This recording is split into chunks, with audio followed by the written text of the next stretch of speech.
Okay, beautiful. So now what I want to go into is looking at, as you're building your vision and when you start, and we'll go into what that looks like.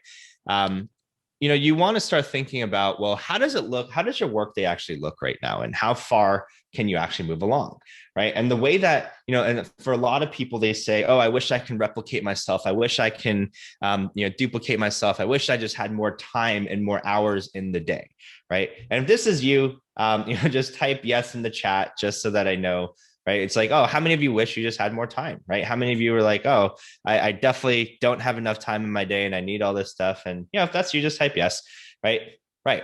And and the reason why is because and the only way to buy back time, because all of us have the same amount of time in the world, is through building really great teams to help you execute on the vision.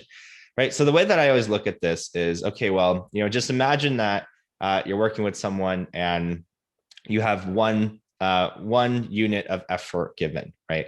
And then you meet up with that person and you give some feedback and you're giving them more direction, and then they take the next step, and that's another unit of effort given.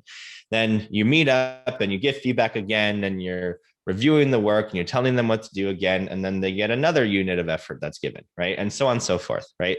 So most organizations and most people, where they're at right now, and some of you guys might feel like you're at this stage right now, which is fine, is that for every one thing that gets done in your organization, you're spending your 1 hour of time in order for that one thing to get done, right? And that's why most organizations move a lot slower than others, is because they're often stuck in this one by one kind of scenario, right?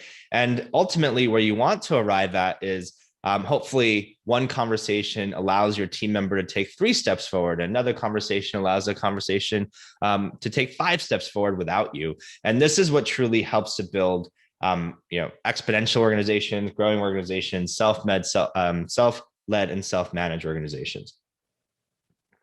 And of course, then the question is, well, where do I find these people? Or how do I make it happen? And a lot of it happens through better training and just having spent some more time with your VAs, because over time your VAs will get really good at what it is. And and I know that a lot of you ask, well, how do I build trust with this VA? How do I really build trust with this person? And a lot of that's going to be based on time, right? It's gonna be based on time. So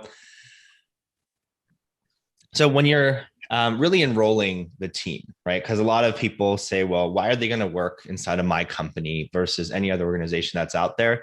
Is because if there's anything that I've seen in the world, it's that most people now, they could be doing the same work wherever they are, but they very much want to align to a greater why and a greater purpose than what they've actually been experiencing for themselves before.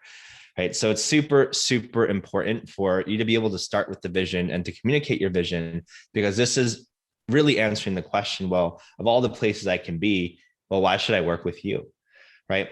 And when I think about the definition of vision, I think it's quite simple. And I think a lot of folks out there and consultants really overcomplicate this. But vision to me is truly the change that you want to see in the world, right? Change that you want to see in the world. So what does this mean and how do we arrive at this? So I want to give you guys an illustration. And this is really just asking the question, well, what do we want to be absurd in 10 years, right? Like, what do I want to be crazy in 10 years, right? So again, let me just give you a quick illustration on that. Do you guys know where this is? This little stretch of road here. Some of you are going to say yes. I know some of you are domestic here. What's that? Big Sur.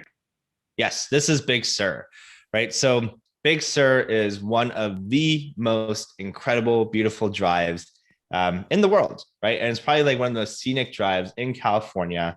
It's one that I absolutely love doing.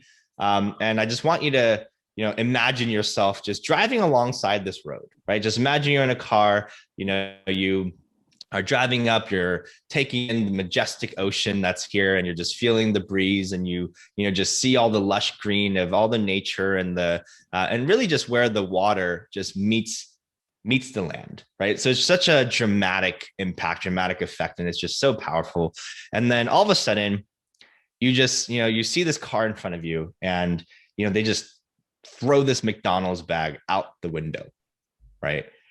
And, I want you to ask yourself, well, what would you be experiencing if you actually saw that happen, right? What would you be experiencing if you actually saw that happen, right?